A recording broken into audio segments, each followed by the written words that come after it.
Let me ask you a question. Has anyone ever started telling you their number before you had a pen ready? Have you ever forgotten your PIN shortly after setting it? Your locker combination? Your house number? Hey, I won't judge, but I will give you a solution. I'm going to show you how you can easily memorize any number, no matter how long.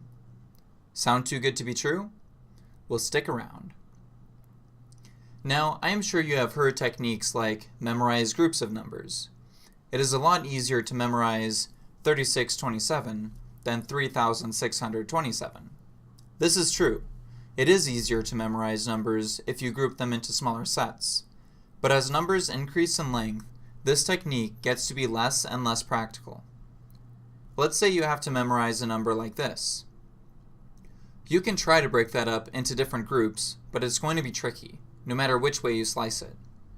But the strategy I will show you will make things as easy as telling a story. Want to know how it works? The basics of this technique are to assign consonants to each number.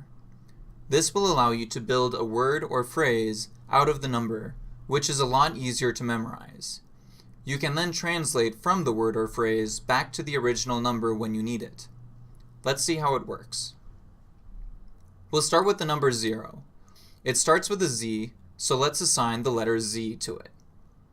The downward stroke of the 1 is just like the downward stroke of the D or T. Plus, both of these letters sound similar, so it makes sense to group them together. Now let's get a little more creative as we get into the number 2.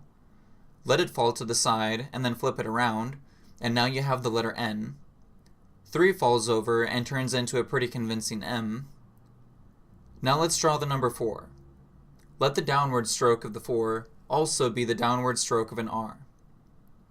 5 requires a little more creativity. Let's take the 5 and put it on the shelf. It is in danger of falling over unless we give it support, so let's prop it up with a book stand, and now you have the letter L. 6 does not take much effort to turn into a lowercase b. You can also use a P in this instance. 7 uses a little bit of mirror trickery. Draw a 7, mirror it, and then rotate it until it forms a K. 8 looks rather like a cursive F, and 9 is almost identical to a lowercase g. We can also use CH or SH for this if we want. Well, there you go. You now have a table that is probably useful to someone. Okay, let's put it into practice.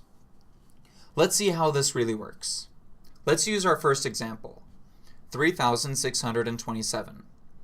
Let's say that this is your PIN for your debit card. You want to come up with an easy way to remember this.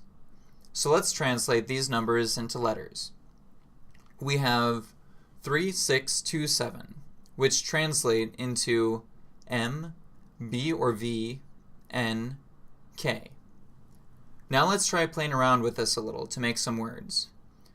You might try move Nike, but that's kind of hard to link to your debit card and doesn't make a lot of sense. Maybe ink? Again, not super intuitive. How about my bank? You now have an easy way to remember your PIN and associate it with your card. Now let's try something a little harder.